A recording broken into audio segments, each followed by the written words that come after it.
Radio Edukasi, cerdas, santun, dan menghibur. Halo insan edukasi, berjumpa kembali bersama saya Ari Arjuna dalam program Edu Publik untuk edisi kali ini. Dan hari ini begitu spesial karena saya tidak sendirian di studio. Sudah hadir bersama saya ada Kepala Balai Besar Guru Penggerak Daerah Istimewa Yogyakarta, Bapak Dr. Adi Wijaya SPD MA.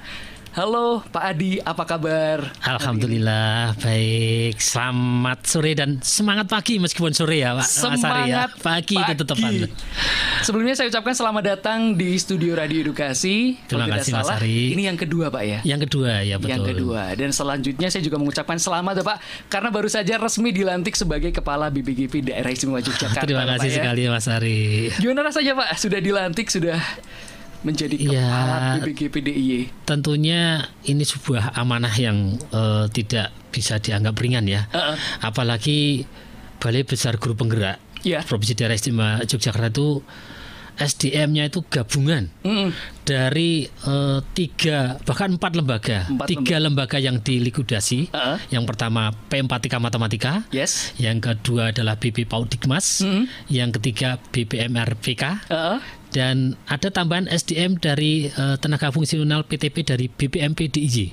Bergabung menjadi satu, menjadi Balai Besar Guru Penggerak Daerah Istimewa Yogyakarta. Dan tentunya ini menjadi satu kelebihan dan juga menjadi tantangan yang cukup besar gitu ya Pak. Betul Mas Ari, betul. Dan nanti kita akan ngobrol lebih jauh bersama Bapak Adi. Kita akan mengenal lebih dekat tentang BPGP Daerah Istimewa Yogyakarta. Tapi sebelumnya, untuk Anda yang ingin mendengarkan bisa langsung streaming di radioedukasi.kemdikbud.go.id. Bisa juga melalui aplikasi Radio Edukasi yang bisa Anda download melalui Play Store. Dan juga Anda bisa menyaksikan tayangan ini di YouTube Radio Edukasi. Dan kalau kita ngobrol BPGP adalah satu balai atau lembaga yang baru ya Pak ya. Betul. Gabungan dari 4 lembaga sebelumnya jadi satu. Mungkin ada beberapa insan edukasi atau masyarakat yang belum kenal. Boleh dikenalkan dulu nih Pak. BPGP DIY apa sih sebenarnya Pak? Ya, sebetulnya sejak bulan April ya, tepatnya tanggal 5 April. 5 April itu muncul ada namanya Permendikbudristek nomor 14 tahun 2022. Dia terkait tentang organisasi dan tata kerja Balai Besar Guru Penggerak dan Balai Guru Penggerak yang ada di Indonesia. Jadi ada beberapa ya, salah satunya di Provinsi Daerah Istimewa Yogyakarta. Nah, tadi saya sampaikan bahwa Balai Besar Guru Penggerak Provinsi Daerah Istimewa Yogyakarta itu gabungan dari kalau lembaganya 3 yang bergabung, yang melebur betul. Tapi ada tambahan lagi tadi tenaga fungsional PTP dari BPMP. Kalau yang 3 lembaga tadi semuanya melebur jadi satu. Tapi yang BPMP hanya tenaga fungsionalnya yang PTP aja sekitar 8 yang di sana. Nah di dalam Permendikbudristek tersebut disebutkan di dalam pasal 3 bahwa BPGP itu mempunyai tugas melaksanakan pengembangan dan pemberdayaan guru, pendidik lainnya, tenaga kependidikan, calon kepala sekolah, calon pengawas sekolah, dan pengawas sekolah.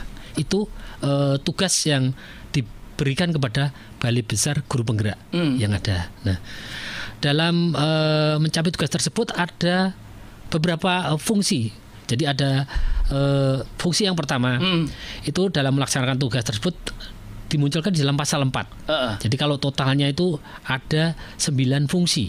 Yang pertama mulai dari pelaksanaan pemetaan kompetensi, baik itu guru, pendidik lainnya, tenaga kependidikan, calon kepala sekolah, calon pengawas sekolah, dan pengawas sekolah. Dan lumayan banyak itu ya Pak ya.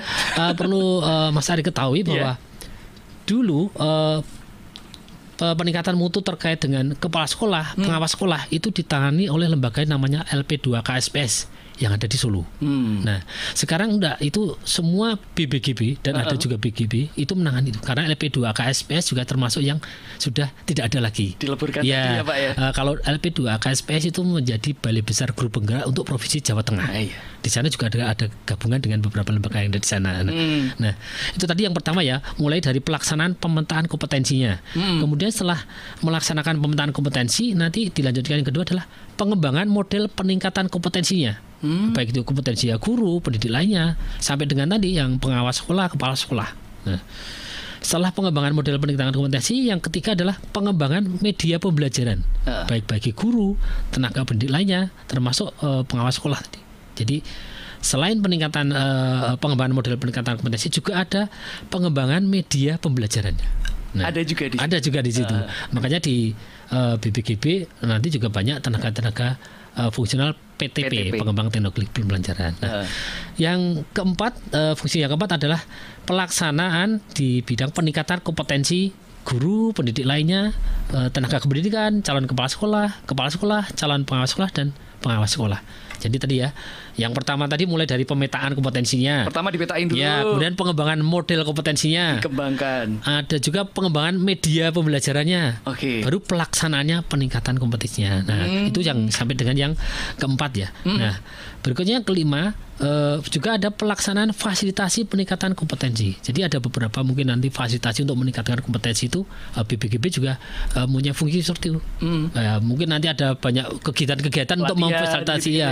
Mungkin tidak hanya pelatihan, nanti seminar, diskusi ya, itu akan banyak sekali di sana. Nah, setelah pelaksana fasilitasi, untuk menjamin, untuk melihat apakah sudah terlaksana dengan baik atau tidak, karena ada beberapa fungsi yang mendukung itu.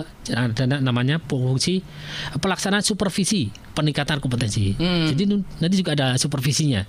Nah, juga ada istilahnya pelaksanaan pemantauan dan evaluasi pengembangan dan pemberdayaan pendidik, guru, dan jadi tadi kan mulai dari pemetaan, pengembangan model, pelaksanaan juga perlu ada dipantau, dievaluasi. Nanti ada evaluasi. Ya, seperti apa kalau misalnya masih belum berjalan dengan baik, ya nanti ada perbaikan seperti itu. Nah, tentunya juga kami ada fungsi juga pelaksanaan kemitraan di bidang pengembangan dan pemberdayaan guru. Tentunya untuk peningkatan mutu pendidikan di Provinsi Daerah Istimewa Yogyakarta itu kita tidak bisa berjalan sendiri ya. Betul. Tentunya perlu kemitraan, kerjasama kolaborasi dengan stakeholder yang ada, dengan semua pemangku kepentingan yang ada di Provinsi Daerah Istimewa Yogyakarta. Harapannya dengan kolaborasi semua yang terlibat itu, insya Allah nanti mutu pendidikan di khususnya Provinsi Daerah Istimewa Yogyakarta akan semakin baik lagi. Beberapa waktu lalu kan juga sudah menanyakan MOU dengan Dinas Pendidikan beberapa di Bantul juga. Kita kemarin kerjasama sudah sewaktu menjadi Balai Besar Guru Penggerak, itu kebetulan Kemendikbudristek melalui Ditjen GTK itu ada beberapa UPT yang ada di DIY diberi tugas untuk istilahnya ya ke pemangku kepentingan dibagi. Kebetulan kami BPGB mendapat jatah untuk ke Dinas Pendidikan Bantul sama Bupati Bantul. Nah, artinya kita menyampaikan ya program-program Kemendikbudristek ini tidak hanya BPGB aja, tapi secara umum Kemendikbudristek. Nah, barangkali ini minggu depan ini rencana kami akan istilahnya ke dinas-dinas yang tentunya kemarin belum sempat kami datangi. Kalau ke Dinas Pendidikan Kota Bantul, selain kita membawa istilahnya menyampaikan kebijakan-kebijakan Kemendikbudristek waktu itu kita juga sudah serombongan dengan tim. Tapi waktu itu saya masih sebagai koordinator Pokja waktu itu. Karena waktu itu bersama dengan PLT Kepala BPG, Bapak Dr. Rahmadi yang kebetulan menjadi Direktur Guru Dikdas. Nah, itu kita juga ke sana sudah berombongan dengan beberapa Pokja yang ada. Nah, tentunya nanti kami akan ke dinas-dinas pendidikan Kabupaten Kota yang belum pernah ini dalam rangka untuk menjalin tadi kerjasama koordinasi kolaborasi bagaimana peningkatan mutu di DIY. Karena salah satu tugas fungsinya memang menjalin kerjasama. Iya, kolaborasi itu sangat dibutuhkan. Tidak mungkin nanti di DIY itu kan ada beberapa UPT Kemendikbudristek ya. Yang jelas kalau di bawah Ditjen GTK itu ada Balai Besar Guru Penggerak Provinsi DIY. Di bawah Ditjen Pondasmen ada BPMP. Nah, ada UPT BPMP. Di bawah Ditjen Vokasi atau Diksi itu ada BPMPV Vokasi yang ada di Jalan Besi yang dulu istilahnya P4T Seni Budaya. Itu. Nanti kita akan ke sana. Mungkin BPMPV Vokasi harapannya apa? Kita yang mana? Saling dukung, saling mengisi, saling melengkapi, harapannya seperti itu. Oke. Dan tadi sudah ada 9 fungsi pokok ya Pak ya. Iya. Tentu saja ini balai yang baru. Kedepannya pasti tantangannya luar biasa. Kalau di pandangan Pak Adi, tantangan terbesarnya apa sih Pak? Ya, sementara ini sebelum ke tantangan dia. program utama BPGBDI dari 9 fungsi tadi sementara adalah melaksanakan mewujudkan program prioritas Kemendikbudristek. Ya. Ada 3 program prioritas yang untuk mendukung Merdeka Belajar. Yang pertama program sekolah penggerak, yang kedua adalah program pendidikan guru penggerak, dan ketiga adalah pelaksanaan implementasi kurikulum Merdeka. Nah, semua kegiatan program-program tersebut dibandingkan dengan zaman yang dulu itu banyak sekali perbedaannya. Kalau dulu itu lebih banyak contoh saja untuk peningkatan kompetensi gurunya ya, karena kami baik BPGB maupun sebelumnya itu lebih untuk peningkatan SDM-nya. Dalam hal ini adalah guru, tenaga pendidik, kepala sekolah. Kalau sebelum-sebelumnya itu kegiatan-kegiatan peningkatan kompetensi itu melalui model kaskading. Jadi ada instruktur nasional, kemudian ada instruksi provinsi, dan itu biasanya luring, tatap muka dengan berapa orang itu. Nah, sekarang kebanyakan selalu daring. Dan alhamdulillah sejak pandemi kemarin, Bapak Ibu guru, kepala sekolah, pengawas sudah terbiasa. Dikit-dikit di depan laptop, pakai handphonenya masing-masing. Ya, bisa memang ketemu. Tantangan pertama, sewaktu terutama sekaligus saya menyampaikan ada 3 program utama tadi ya. Betul. Yang sekolah penggerak itu pertama kali ke waktu itu yang melaksanakan memang P4TK sebelum ada Balai Besar Guru Penggerak. Di DIY itu sudah angkatan pertama dan angkatan kedua, dan itu semua pelatihannya tidak kok seperti dulu diundang ke bertemu dalam satu ruangan, kemudian ada instruktur atau pelatihnya, enggak, tapi menggunakan tadi teknologi tadi.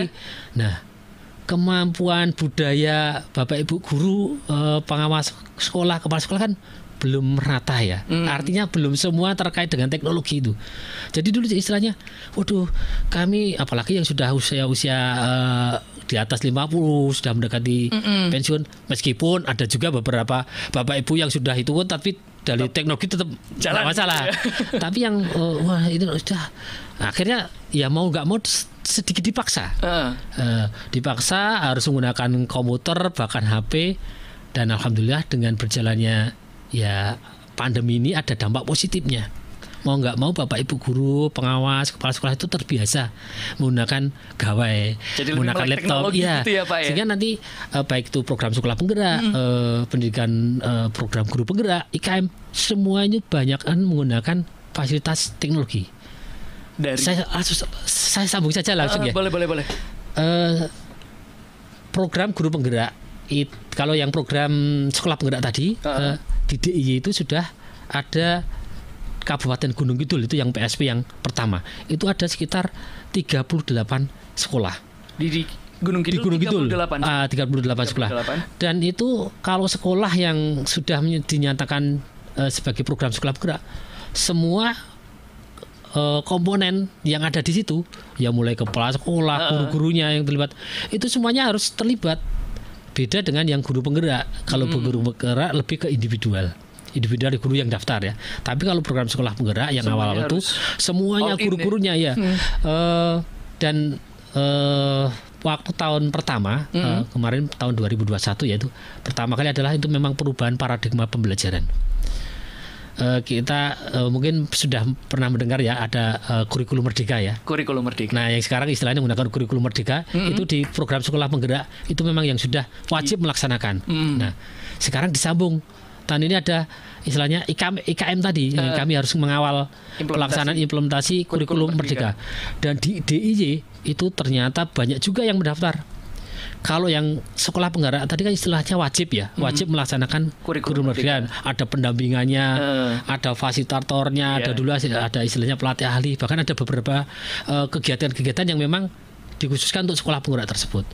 Namun demikian, Pak Menteri juga sudah mencanakan kemarin di episode ke-15 Merdeka Belajar itu ada kurikulum Merdeka dan platform Merdeka Mengajar. PMM. Nah, PMM. Nah, disitulah dimana sekolah-sekolah diberi kebebasan untuk memilih apakah ingin melaksanakan. Ada 3 pilihan sebenarnya. Kalau yang mandiri itu istilahnya mandiri belajar, mandiri berubah, dan mandiri berbagi. Kalau mandiri belajar itu sekolah-sekolah yang masih menggunakan kurikulum yang lama, artinya kurikulum 2013, tetapi sudah mulai mempelajari kurikulum merdeka. Bahkan mungkin bagian-bagian tertentu sudah mau diambil juga nggak masalah. Tetapi secara umum kurikulumnya masih menggunakan kurikulum yang 2013. Tetapi yang kurikulum berubah, yang mandiri berubah, itu sudah menggunakan kurikulum merdeka sejak tahun ajaran baru kemarin. Mau nggak mau, meskipun bahan-bahan yang digunakan bisa menggunakan bahan-bahan yang sudah disediakan di platform Merdeka Mengajar. Di sana banyak sekali sumber-sumber bahan-bahan ajar yang bisa digunakan. Tidak harus Bapak Ibu guru itu membuat sendiri. Nah, itu tinggal ngambil saja. Ya, tentunya kalau ada yang mau disesuaikan dibungkatkan juga. Nah, kalau yang mandiri berbagi, namanya berbagi, itu dia harapannya sekolah-sekolah yang memang mampu sudah selain menerapkan kurikulum merdeka juga mungkin mengembangkan, dan apa yang dikembangkan itu mungkin bisa dibagikan ke yang lainnya, sekolah-sekolah lain ya, nyambung dengan platform Merdeka Mengajar ya.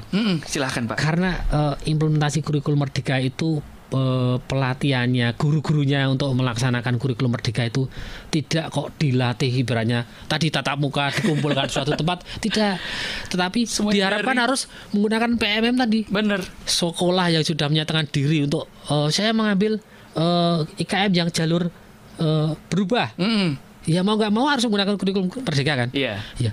Bagaimana untuk mengetahuinya? Tidak kok nunggu dipanggil diklat, enggak. Ini loh, pemerintah sudah menyiapkan namanya PMM tadi, platform Merdeka Mengajar tadi. Silakan login menggunakan akun yang diberikan, akun belajar ID, karena sekolah-sekolah kan sudah dimiliki kan, dipunyai kan. Mereka masuk di situ mulai dari pengenalannya, webinar terkait dengan semua yang ada di situ. Bahkan nanti bahan-bahan ajar di situ ada. Praktek baik dari sekolah-sekolah lain yang sudah melaksanakan. Itu juga ada. Kenapa aku sudah ada yang melaksanakan? Sekolah penggerak yang angkatan 1 itu sudah melaksanakan kurikulum merdeka sebelumnya. Iya. Sehingga praktek baik dari sekolah-sekolah penggerak yang sudah melaksanakan kurikulum merdeka, mereka berbagi di situ. Tentunya itu sudah ada kurasi dari kita timnya ya. Sehingga apa yang ada di situ harapannya sudah ini memang praktek baik yang terjadi di sekolah misalnya. Biar bisa menginspirasi ya, manfaatnya. Ya, seperti itu. Kurikulum merdeka. Iya. Nah, oleh karena itu di sini kami mengajak para insan edukasi yang barangkali ada yang di sini sebagai guru, atau mungkin pengawas sekolah atau kepala sekolah, silakan bagi sekolah yang sudah menyatakan diri menggunakan masuk IKM jalur mandiri tadi ya, antara mandiri berubah, mandiri berbagi. Itu ya mau nggak mau harus login di PMM, kemudian di sana ada materi-materi pelatihan itu ya login, dipelajari materi-materi. Nah kalau enggak nanti dapatnya dari mana? Ya meskipun ada mungkin jalur yang lain, ada menggunakan komunitas belajar, kumpul bareng-bareng, itu sangat dimungkinkan. Cuma di situ lebih komplit dan mudah. Ya, gawainya masing-masing bisa. Ya, itu gitu kan, Pak. Artinya kapan saja, di mana saja bisa. Nah seandainya pas nggak bisa, saya agak pusing kalau belajar sendiri, ya silakan bareng-bareng menggunakan komunitas yang ada itu. Berarti guru harus proaktif ya Pak ya? Ya betul, zaman sekarang itu kalau guru nggak aktif, ya nanti ketinggalan dengan peserta didik murid-muridnya, apalagi perkembangannya sekarang itu luar biasa. Jadi memang Bapak Ibu guru sekarang mau nggak mau harus dipaksa ya. Zaman saya dulu mungkin zaman Mas Ari juga, dengan sekarang mungkin juga sudah beda. Pak. Saya pertama kali pakai online meeting kayak gitu juga bingung Pak. Apalagi yang sudah di atas saya gitu kan, pasti ada kendala-kendala di sana. Tapi semuanya bisa menjadi ada hikmahnya pasti ya Pak ya.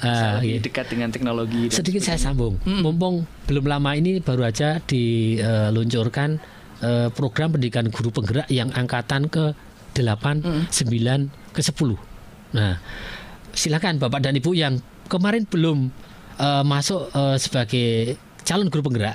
Kebetulan di DIY ini sudah ada beberapa angkatan.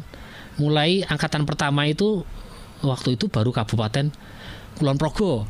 Kemudian angkatan berikutnya di angkatan 3 itu sudah tambah. Ada Kabupaten Bantul, kemudian Kota Jogja, Kabupaten Sleman. Nah itu yang sudah ada guru penggeraknya karena sudah meluluskan kan.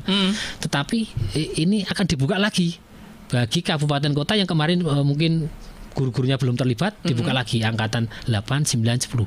silakan buka di webnya Guru Penggerak atau Sekolah Penggerak, nanti akan bisa karena ya itu selain untuk peningkatan kompetensi guru juga ini menjadi salah satu syarat seandainya Bapak Ibu guru itu ingin menjadi kepala sekolah atau pengawas sekolah nantinya. Salah satunya persyaratan adalah punya sertifikasi Guru Penggerak.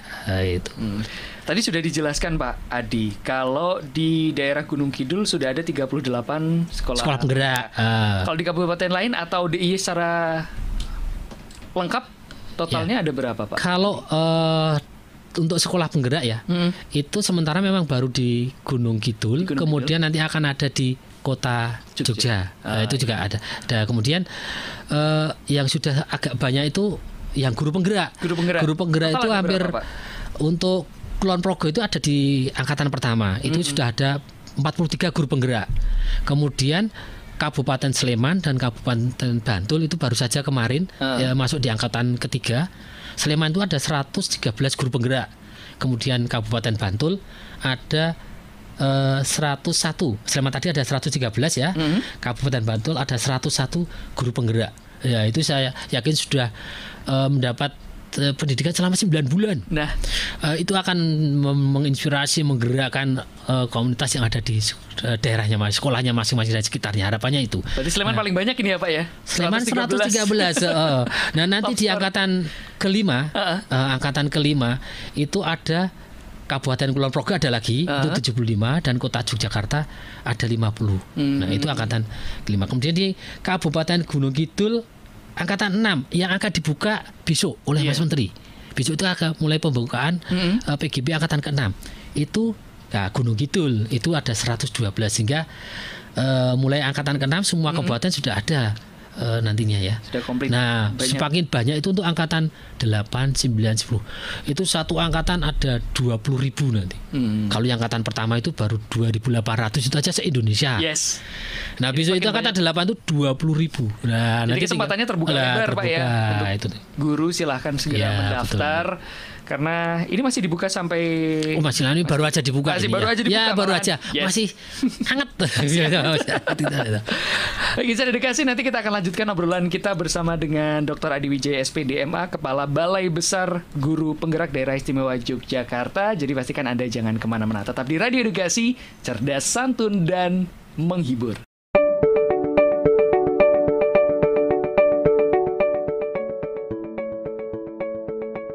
Apa itu sekolah penggerak? Kalau kita boleh berimajinasi, apa itu sekolah penggerak?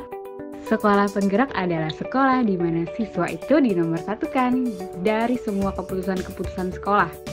Sekolah penggerak adalah sekolah yang memprioritaskan anggarannya terhadap peningkatan mutu pembelajaran dan mutu pengajaran.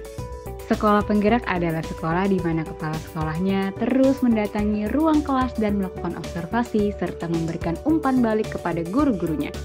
Sekolah penggerak adalah sekolah di mana guru saling membantu guru lainnya untuk melakukan observasi dalam kelas dan memberikan tips-tips serta memberikan masukan dan saran peningkatan mutu. Sekolah penggerak adalah sekolah di mana guru-gurunya bertemu dan melakukan pertemuan-pertemuan untuk bisa memecahkan masalah-masalah pembelajaran yang ada di sekolahnya. Sekolah penggerak adalah sekolah yang menyadari bahwa partisipasi siswa itu adalah salah satu yang paling penting. Sehingga di sekolah penggerak, kelas-kelasnya suka ramai. Ramai kenapa? Ramai karena siswa-siswanya banyak yang bertanya, banyak yang berpartisipasi di dalam pembelajarannya, melakukan presentasi. Dan juga, sekolah penggerak adalah sekolah di mana banyak anak-anaknya keluar dari ruang kelas untuk melakukan project-project based learning bersama dengan murid-murid yang lain dipandu oleh guru-gurunya. Sekolah penggerak percaya bahwa setiap anak di dalam sekolahnya bisa sukses, punya potensi sukses. Sekolah penggerak adalah juga sekolah di mana semua guru dan kepala sekolah merasa bahwa setiap guru punya potensi untuk sukses. Sekolah penggerak adalah sekolah yang percaya bahwa tidak semua murid sama, sehingga setiap murid itu spesial dan bisa diperlakukan secara unik dan punya kebutuhan yang berbeda-beda, sehingga cara menerapkan kurikulum, cara menerapkan pembelajaran itu harus melakukan segmentasi. Harus mencintai keberagaman cara proses pembelajaran di dalam ruang kelas, apalagi di dalam sistem sekolah. Ujung-ujungnya, sekolah penggerak adalah sekolah di mana murid-murid secara kognitif dan karakter dimerdekakan untuk mencapai visi profil pelajar Pancasila untuk meningkatkan SDM Indonesia.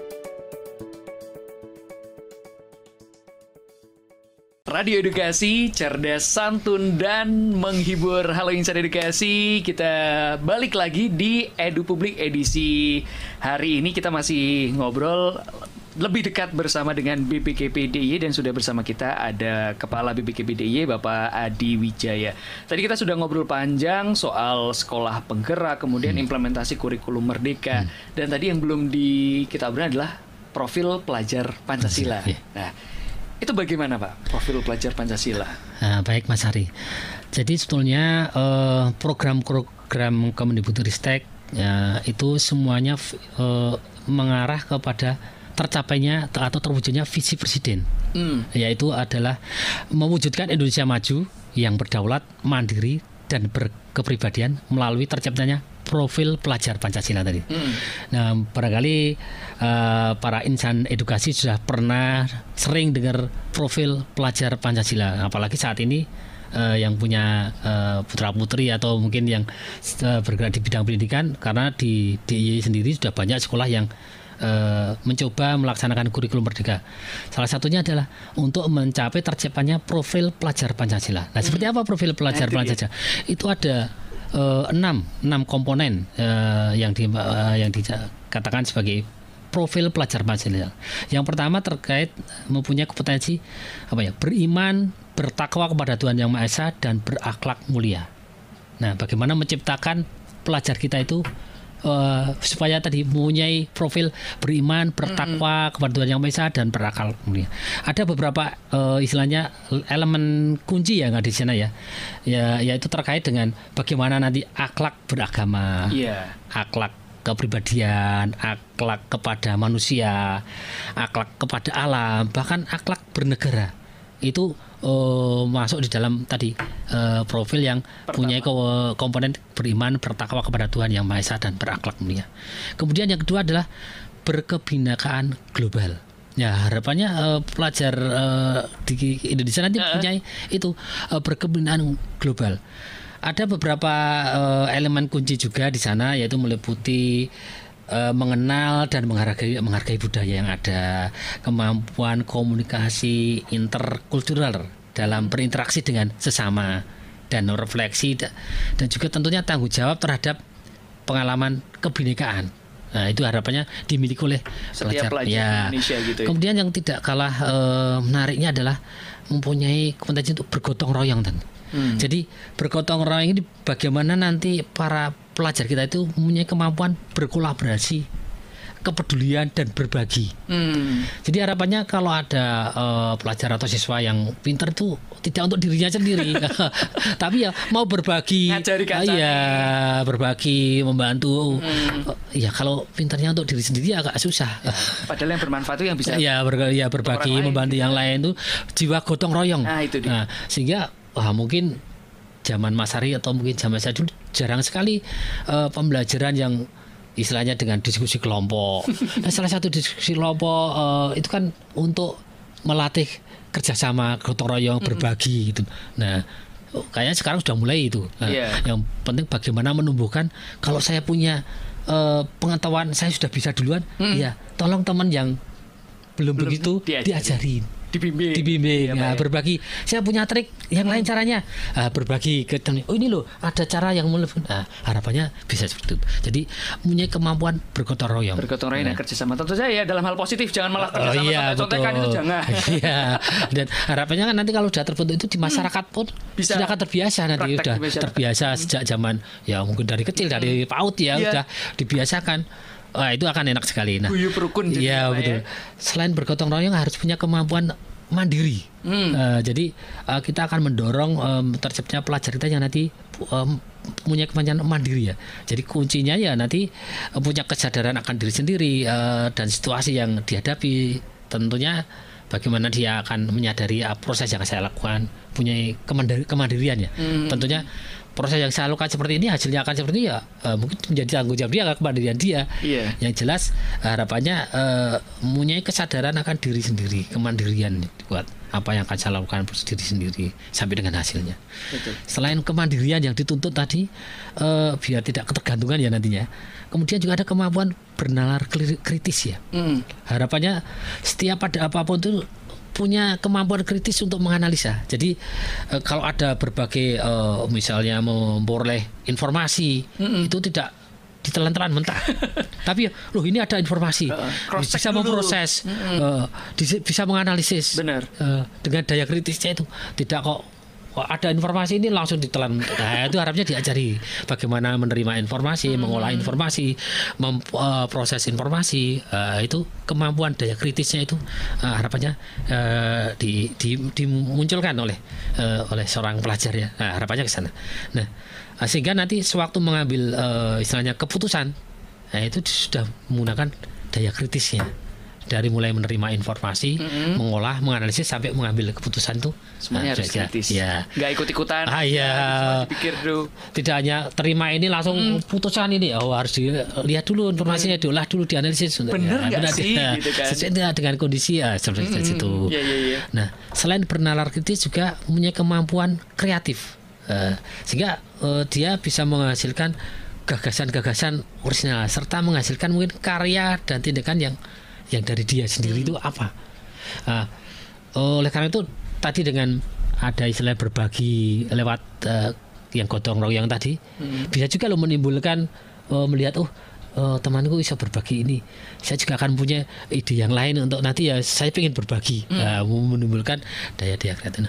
Nah itulah yang diharapkan semua program-program BPGB ya, tentunya semua Kemdikbudristek karena tadi mendukung visi Presiden menciptakan Indonesia unggul yang bermartabat, kemandirian tadi untuk menciptakan pelajar Pancasila tadi. Nah, semua kegiatan di sekolah juga ke sana Kak. Intinya mengarah ke sana. Mengarahnya ke sana. Jadi harapannya tidak ada lagi kabar bahwa ada perundungan di sekolah. Harapannya tidak ada lagi ya. Tidak ada lagi harapannya. Saling menghargai, menghormati. Tadi kebinaan global tadi ya. Tidak hanya senusantara ini global. Iya, tidak hanya di Indonesia. Kalau di DIY tidak hanya di kota. Harus lebih luas lagi. Wawasannya juga harus berwawasan global gitu kan ya. Dan tadi BPGB ini ternyata tugasnya banyak Pak ya. Ada mulai dari IKM dan lain sebagainya. Ya, yang prioritas nasional ada tiga. Ada. Nah, belum lagi nanti kami juga tentunya akan mengembangkan tadi berdasarkan pemetaan kompetensi yang ada tadi, kebutuhan Bapak Ibu guru itu apa saja. Nah, itu dia. Nah, nanti akan dikembangkan oleh teman-teman kami. Di BPGB kan ada tenaga fungsionalnya itu nanti ada namanya Widya Iswara. Ada pengembang teknologi pembelajaran, sehingga nanti menciptakan model-model pembelajaran yang sesuai dengan kondisi di sekolah masing-masing, karakteristik peserta didik seperti apa, bahkan mungkin nanti kebutuhan media. Ini suatu saat mampir ini butuh media, ada teman-teman dari pengembang teknologi pembelajaran yang akan mendukung sana. Nah, harapannya kami BPGB ini menjadi ibaratnya rumah keduanya Bapak Ibu guru, kepala sekolah pengawas tentunya. Jadi harapannya nanti kalau di sekolah ada permasalahan-permasalahan terkait dengan pembelajaran dan bisa curhat. Iya, bisa dibawa ke tempat kami. Nanti kedepannya itu kami juga mengajak Bapak dan Ibu itu di PMM tadi ada pendaftaran komunitas belajar melalui sana. Harapannya kami akan banyak mendukung kegiatan-kegiatan di komunitas pembelajaran. Dan kalau ada permasalahan-permasalahan itu silakan nanti dibawa ke tempat kami. Jadi kami BPGB siap untuk dalam tanda petik mengatasi berbagai permasalahan yang selama ini mungkin Bapak Ibu guru, pengawas, kepala sekolah masih banyak kendala. Kendala. Gimana? Kalau dulu kadang-kadang nunggu pelatihan atau apa. Nah, sekarang enggak, dengan menggunakan komunitas yang ada, tinggal saling berbagi atau bahkan menggunakan platform Merdeka Mengajar tadi. Di sana itu nanti banyak inspirasi, banyak praktek baik yang Nah, tapi kalau misalnya enggak, suatu saat pengen ke BPGB, silakan, kami terbuka lebar. Bisa. Artinya menjadi rumah kedua tadi ya. Rumah pertama sekolah. Sekolahnya yang kedua untuk pengembangan berikutnya silakan bisa datang ke BPGB atau mungkin kami yang tentunya gitu kami tidak mungkin kan hanya duduk di kantor terus. Kami suatu saat juga akan ke sekolah-sekolah tentunya setelah koordinasi dengan dinas pendidikan kabupaten, provinsi. Nah, oleh karena itu tadi di awal saya sampaikan kemarin kan waktu ada Pak PLT Pak Dr. Ramadi sudah ke dinas pendidikan Bantul ya. Bantul ya. Saya juga ikut waktu itu Pak. Ya Mas Arya. Oh iya ya Mas Arya. Kedepannya kami ke dinas pendidikan yang lain. Dalam arti ini loh kami BPGB DIY yang kebetulan sudah ada yang definitif ya kemarinnya. Kemudian kami akan menyampaikan beberapa program yang ada di tempat kami, termasuk bagaimana diskusi bersama-sama untuk peningkatan mutu di ini. Jadi termasuk kami tadi mempersilahkan Bapak Ibu guru atau kesehatan BPGB menjadi rumah kedua ibaratnya tempat kerja kedua. Kami pun nanti akan minta izin ke dinas-dinas provinsi. Suatu saat kami juga mohon izin untuk diperbolehkan ke sekolah-sekolah terus untuk melihat langsung seperti apa kebutuhan siswa, belajar karakteristiknya seperti apa, sehingga untuk pengembangan media tadi kan butuh melihat langsung juga kan kebutuhannya seperti apa. Apalagi daerah satu dengan daerah lain mungkin dua, bisa jadi beda kan. Artinya sekolah satu sekolah lain aja bisa beda. Iya, gitu. Jadi kami nanti pertama selain ke dinas pendidikan tadi menyampaikan beberapa program itu tadi mengkomunikasikan kira-kira nanti ini loh beberapa kegiatan yang akan kami lakukan, mohon dukungan kerjasama kolaborasi bersama dalam rangka tadi semuanya muaranya untuk meningkatkan mewujudkan visi misi presiden dalam mewujudkan Indonesia unggul melalui tercapainya pelajar Pancasila tadi. Oke, Insan Edukasi kita akan jeda rehat sejenak kembali. Jadi pastikan Anda jangan kemana-mana, tetap saksikan Edu Publik Radio Edukasi. Jangan kemana-mana, tetap di Radio Edukasi, cerdas, santun, dan menghibur. Dalam rangka membentuk SDM unggul yang memiliki kompetensi global dan berperilaku sesuai nilai-nilai Pancasila, Kemendikbud berupaya membentuk profil pelajar Pancasila. Apa itu profil pelajar Pancasila? Disimak ya. Ada 6 karakter yang harus kita aplikasikan dalam kehidupan sehari-hari sebagai pelajar sepanjang hayat. 1. Beriman, bertakwa kepada Tuhan Yang Maha Esa, dan berakhlak mulia. 2. Mandiri. 3. Bernalar kritis. 4. Berkebinekaan global. 5. Gotong royong. 6. Dan terakhir adalah kreatif. Nah, ke-6 elemen ini harus banget kamu aplikasikan dalam hidup kamu agar menjadi satu kesatuan yang saling mendukung dan berkesinambungan satu sama lain. Dik, kata ibu, kamu mau jadi profil pelajar Pancasila ya? Iya dong ya. Berarti kamu tahu dong aspek untuk menjadi profil pelajar Pancasila? Aspek atau nilai untuk menjadi pelajar sepanjang hayat ada 6.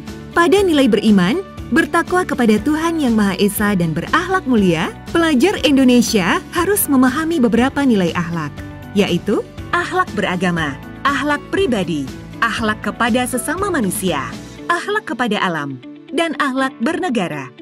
Beberapa akhlak ini sudah pasti sering kita praktekkan dalam kehidupan sehari-hari ya, seperti taat beribadah, menghormati orang yang lebih tua, menghargai perbedaan, taat pada kewajiban sebagai warga negara Indonesia, dan masih banyak lagi. Berkebinekaan global. Di era globalisasi, profil pelajar Pancasila juga harus bisa beradaptasi dengan budaya lain tanpa melupakan budaya bangsa dan identitasnya. Dalam hal ini, termasuk mengenal dan menghargai berbagai budaya, mampu berkomunikasi dan mengenal keunikan masing-masing budaya, dan mampu memanfaatkan pengalaman berkebinekaan agar menghargai dan menghormati budaya lain. Gotong royong.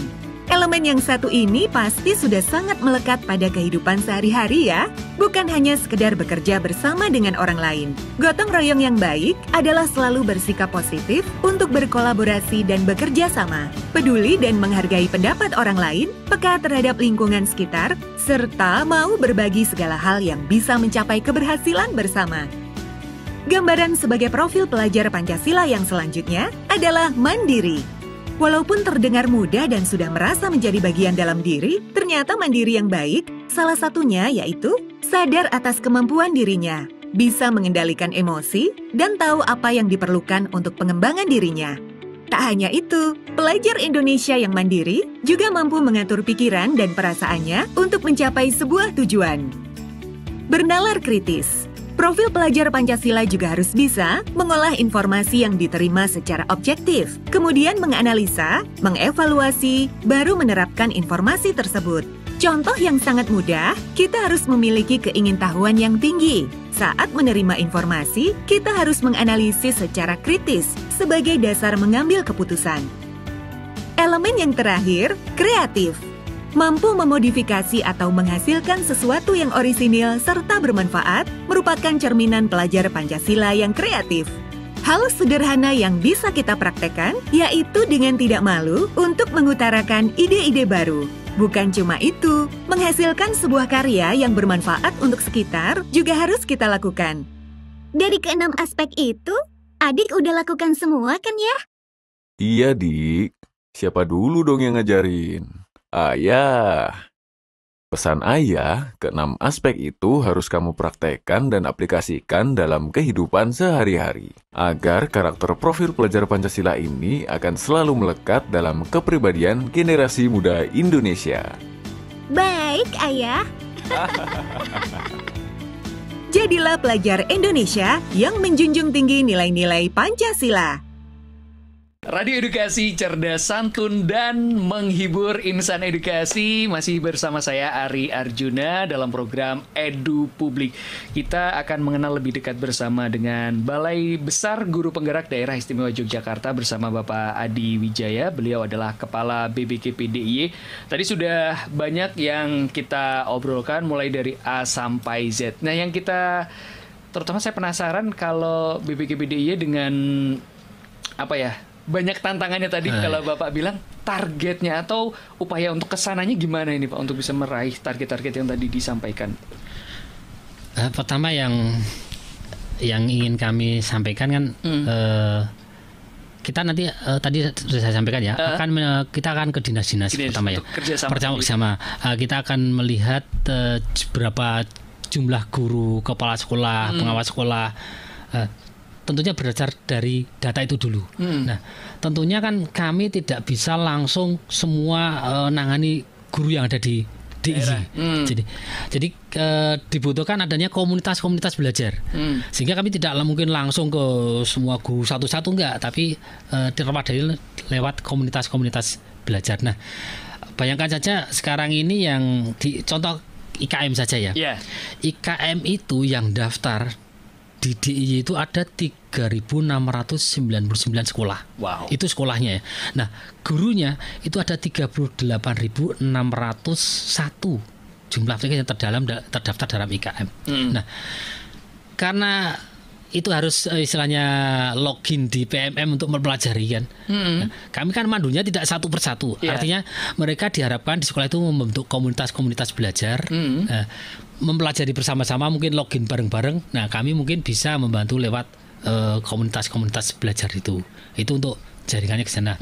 Nah, bahkan komunitas belajar nanti bisa di dalam satuan pendidikan atau antar satuan pendidikan. Jadi misalnya di antar satuan pendidikan nanti baru ke BPKP DIY. Jadi ya kami ingin semua guru yang ada di DIY harapannya itu mengenal dulu dengan BPKP dan setelah mengenal mereka kalau tidak mungkin langsung ke BPKP lewat komunitas. Nah, kami menyebarluaskannya mungkin informasi lewat komunitas. Nah, komunitas baru mereka langsung ke situ. Jadi harapannya ya semua bisa akan mendapatkan manfaatnya, kenal dan mendapatkan manfaatnya. Bahkan kalau punya permasalahan silakan disampaikan melalui komunitas. Nanti komunitas biasa ke BPKP ya Pak ya. Kalau kita berbicara target, ada nggak Pak target jumlah guru yang menerapkan IKM ini Pak? Ada berapa? Tahun ini ya kalau tahun ini sesuai dengan yang daftar kan bukan paksaan. Betul. Jadi memang opsional soalnya Pak ya. Iya, ini loh kita kemarin episode ke-15 Merdeka Belajar meluncurkan kurikulum Merdeka dan platform Merdeka Mengajar. Silakan sekolah diberikan instrumen waktu itu, ngisi instrumen, nanti di situ akan disarankan milih mandiri belajar, mandiri berubah atau mandiri berbagi. Nah, dari yang milih ketiga komponen bentuk tadi, baik mandiri belajar mandiri berubah ada 3.699 sekolah tadi dengan jumlah total 38.601. Namun demikian kami memang masih punya tantangan karena dari jumlah 38.601 tenaga pendidikan yang ada ya, dalam artian guru, mungkin ada pengasuh sekolah, kepala sekolah ya, yang login di PMM itu belum banyak, apalagi yang login dalam tanda petik memanfaatkan pelatihan tadi. Topik kan ada beberapa topik itu. Betul. Harus topik 1, topik 2. Nah, itu kami akan mengajak bersama-sama tentunya kolaborasi bersama dengan BPM-PDIY, dengan dinas-dinas tadi, menggunakan ya lewat komunitas-komunitas belajar. Ayo bareng-bareng. Misalnya kalau sendiri saya kok agak berat ya masuk sendiri, nanti kalau bingung sendiri ya bareng-bareng.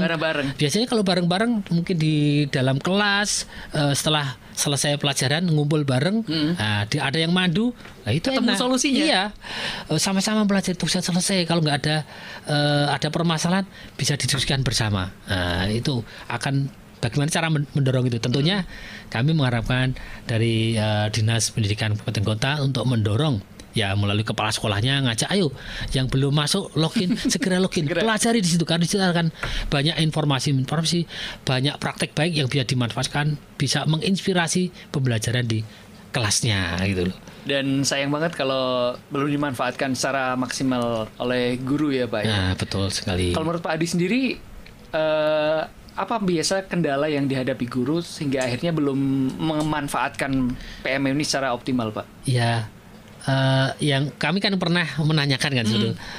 Pertama ada yang saya belum begitu familiar dengan gawai. Meskipun sudah dua tahun pandemi ya, tetapi waktu itu mungkin masih modelnya kirim tugas lewat WA atau apa ya. Tapi kalau yang platform Merdeka Mengajar kan memang banyak sekali fitur-fiturnya. Betul. Komponen-komponen yang kita masuk ini ada komponen berbagi.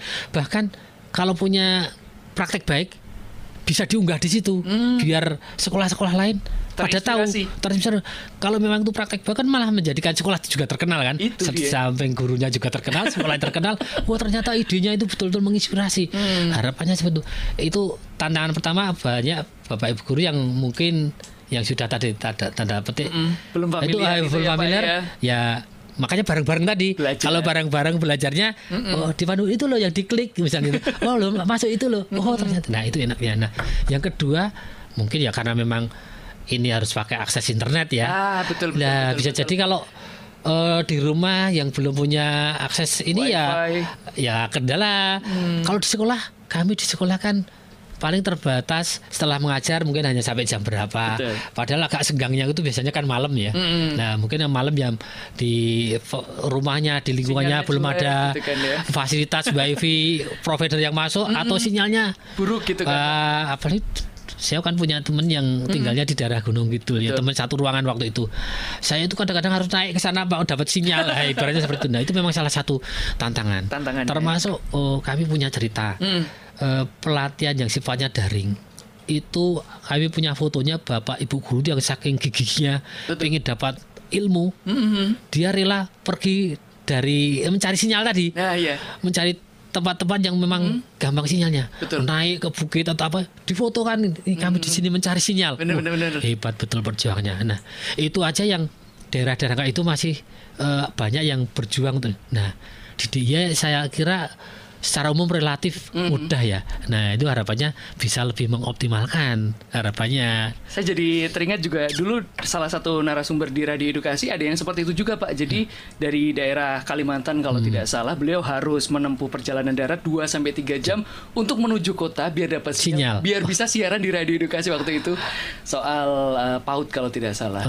Ya. Jadi memang itu jadi satu kendala yang masih harus dihadapi Pak ya. Ya sinyal, betul. Ya betul. Internet. Termasuk program pendidikan guru penggerak itu kan memang banyak kan daring ya. Betul. Jadi kalau dilihat itu 70% itu dia nanti tidak kok tatap muka enggak, daring gitu.